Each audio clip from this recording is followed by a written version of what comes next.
everyone, Namaste. In today's video, we are going to talk about one of the non-motor symptoms of Parkinson's, that is cognitive difficulties seen in Parkinson's. Cognition refers to our thinking processes. Cognition का मतलब है हमारे thinking, हमारे brain के साथ जुड़े हुए processes, जैसे कि memory, attention, visual spatial abilities, problem solving, decision making और बहुत सारे. उसमें से एक सबसे इम्पॉर्टेंट प्रोसेस है मेमोरी, जिसके बारे में आज हम बात करने वाले हैं. Whenever we talk about memory, we only think about recalling things, कि याद हमें है क्या, लेकिन मेमोरी के 3 हिस्से होते हैं. तो लेट्स फर्स्ट अंडरस्टैंड कि मेमोरी की प्रोसेस क्या होती है. फर्स्ट स्टेप है एनकोडिंग, यानी कि इंफॉर्मेशन को गैदर करना. हम हमारे सब सेंसेस को यूज करके इंफॉर्मेशन को पहले गैदर करते हैं. जैसे कि हम कुछ चीज पढ़ते हैं या देखते हैं, सुनते हैं, स्मेल लेते हैं, टच करते हैं, तो हम हमारे सब सेंसेस से पहले इंफॉर्मेशन को गैदर करते हैं, जिसको हम बोलते हैं एनकोडिंग.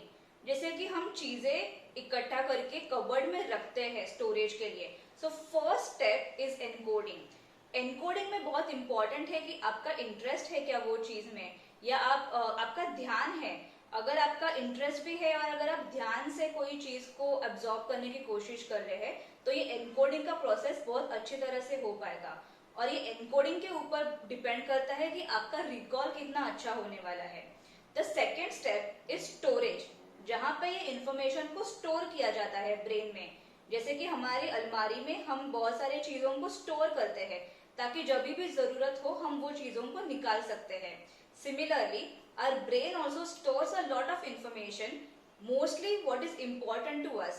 So जो भी हमने देखा है या सुना है, उसमें से जो important चीजें हैं वो हमारे ब्रेन स्टोर करने की कोशिश करता है.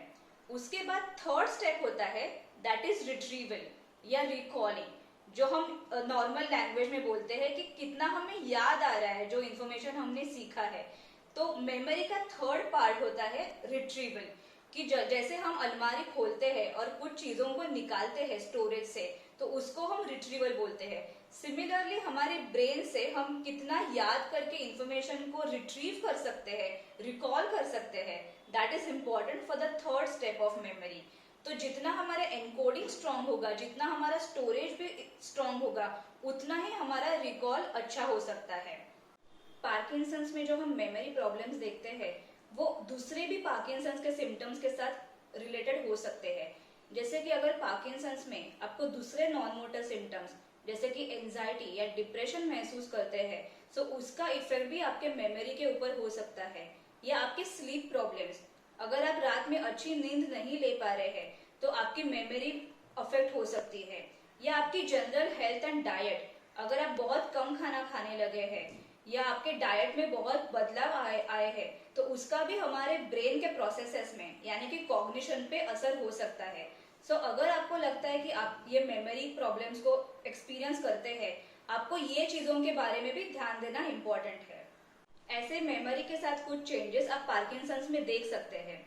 लेकिन पार्किंसंस में कभी कभी कुछ लोगों में इन सीवियर पार्किंसंस डिमेंशिया भी डेवलप हो सकता है. So let's understand when you should worry and when you should not. So जैसे कि आप किसी का नाम भूलते हैं, you need not worry, but आप कुछ दिन पहले उन व्यक्ति को मिले हैं और आप completely वो इंसान को भूल गए, then it is something to worry about.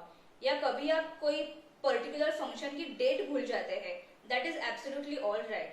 लेकिन कोई अगर आपको याद दिलाता है तो आपको याद आ जाता है. लेकिन in Parkinson's dementia you can see a little more severe changes in memory, जैसे कि वो कम्प्लीटली इवेंट को भूल जाते हैं. या कभी कभार आपको जैसे एज बढ़ती है, नए चीजों को सीखना मुश्किल होता है या ज्यादा टाइम लगता है. But in Parkinson's dementia you will experience that even after so many attempts and days it is very difficult और sometimes impossible to learn anything new. Memory हमारे डेली लाइफ का बहुत इंपॉर्टेंट हिस्सा है. And if you are experiencing severe memory difficulties, then it can also affect the quality of life of yourself and your family members. So it is very important कि ये जो memory के साथ जो बदलाव आ रहे हैं उसको हम अच्छी तरह से मैनेज कर सके. तो उसके लिए बहुत सारे टिप्स एंड स्ट्रेटेजीज अवेलेबल है. तो अभी हम एक मेमोरी की स्ट्रेटेजी सीखने वाले हैं अलॉन्ग विद एन एक्टिविटी. तो ये स्क्रीन के ऊपर आपको कुछ ऑब्जेक्ट्स दिखाई देंगे, उसको आपको ध्यान से देखना है and try to remember as many as you can and your time starts now.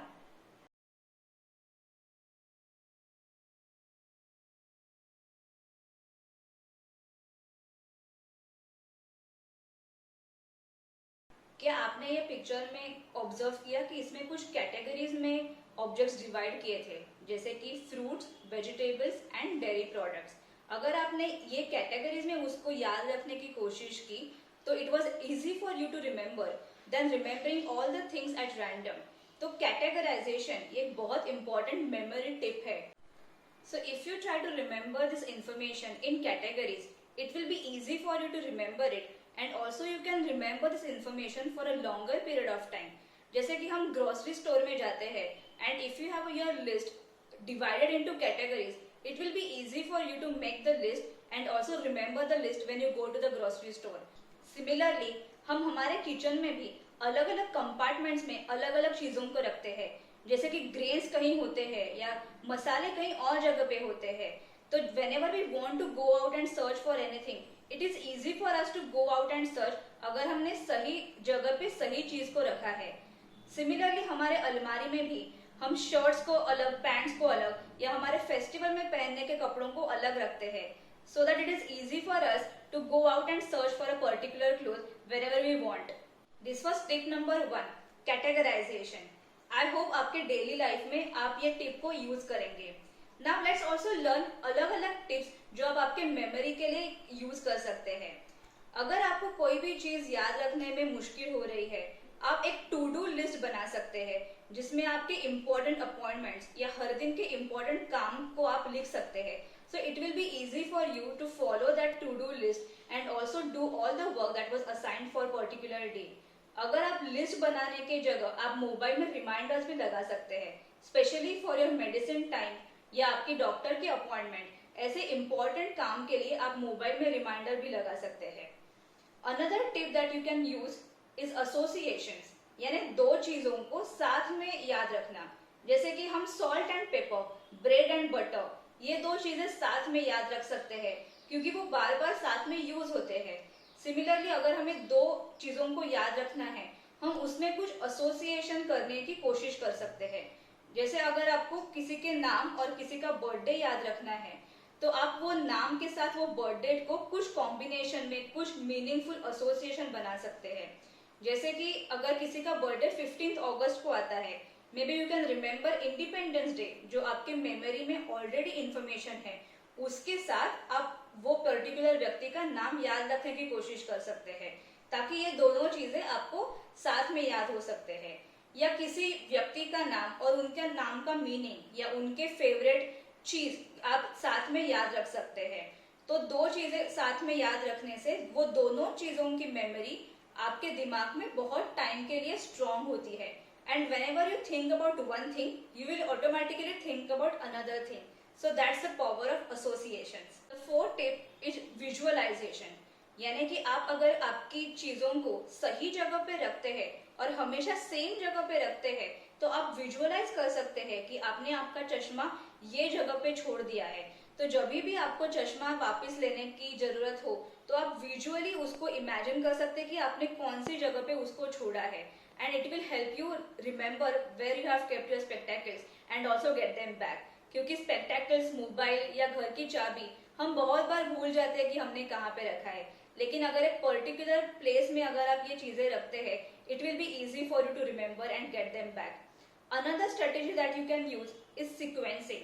अगर आप एक सीक्वेंस में कुछ चीज को फॉलो करते हैं और बार बार उसकी प्रैक्टिस करते हैं, तो आपकी मेमोरी में वो सीक्वेंस की मेमोरी बहुत अच्छी तरह से याद हो सकती है। Another tip to improve your memory and help you remember long information in easier and better way is called chunking.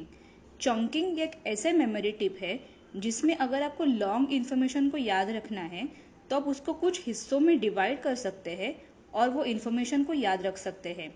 जैसे कि अगर आपको 10 डिजिट का मोबाइल नंबर याद रखना है तो आप उसको 3 या 4 हिस्सों में डिवाइड कर सकते हैं, और अगर आपने इस तरीके से मोबाइल नंबर को याद रखने की कोशिश की तो आपको वो नंबर आसानी से याद होगा और ज़्यादा टाइम के लिए याद रहेगा। And another thing to remember is do not hurry and do not rush. अगर आपको कोई इन्फॉर्मेशन सही टाइम पे याद नहीं आ रही है, डोंट बी अफ्रेड, आप किसी की मदद मांग सकते हैं टू आस्क फॉर हिंट्स और क्लूज। ये हिंट्स और क्लूज आपको मदद करेंगे वो इन्फॉर्मेशन को याद करने के लिए।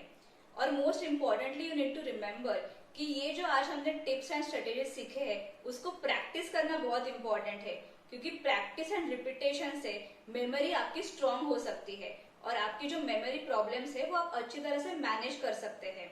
सो आई होप कि आज के वीडियो में आपने जो मेमोरी टिप्स और स्ट्रेटेजी सीखे हैं वो आपके डेली लाइफ में आप इस्तेमाल करेंगे और आपके केयर गिवर के साथ भी इसको शेयर करेंगे।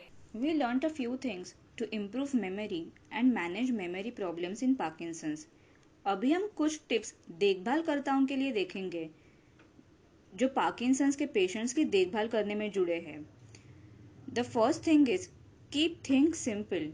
अगर आप आपके लव्ड वंस जिनको पार्किंसंस है उनको कुछ इंस्ट्रक्शंस देना चाहते हैं तो वो इंस्ट्रक्शंस को सिंपल लैंग्वेज में दीजिए और बहुत सारे इंस्ट्रक्शंस सेम टाइम पे मत दीजिए, क्योंकि पार्किंसंस के पेशेंट्स कभी कभी बहुत इंस्ट्रक्शंस अगर आपने एक साथ दिए तो वो भूल सकते हैं। द सेकेंड थिंग इज एक सेम रूटीन मेंटेन करने की कोशिश कीजिए। अगर डेली रूटीन में बहुत सडन चेंजेस होते हैं तो वो मैनेज करने के लिए पार्किंसंस के पेशेंट्स को मुश्किल हो सकती है। द अनदर टिप इज आप बड़े प्रिंट्स में टाइम टेबल्स लगा सकते हैं या कैलेंडर्स पे नोट करके रख सकते हैं इंपॉर्टेंट अपॉइंटमेंट्स या मेडिसिन टाइमिंग्स, जो पार्किंसंस के पेशेंट्स को फॉलो करने के लिए आसान हो सकेंगे। Another thing that you can remember is try to keep them engaged as far as possible. इससे उनका फंक्शनल इंडिपेंडेंस इम्प्रूव होने में मदद हो सकती है। अगर आपके लव्ड वंस को सीवियर मेमोरी इश्यूज यानी पार्किंसंस डिमेंशिया है तो आप ये कुछ एडिशनल टिप्स को याद रख सकते हैं।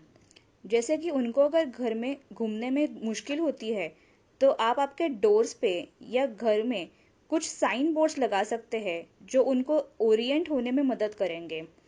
अनदर थिंग इज अगर वो कभी बाहर जाते हैं तो हमेशा उनके साथ एक आइडेंटिटी कार्ड रखिए जहाँ पर उनका नाम, एड्रेस और इमरजेंसी कॉन्टैक्ट नंबर लिखे हैं। या आप कुछ नोट्स बना सकते हैं जहाँ पे पिक्चर्स और इंस्ट्रक्शंस लिखे हैं बोल्ड लेटर्स में, जो उनको डेली एक्टिविटीज के सीक्वेंस फॉलो करने में मदद करेंगे।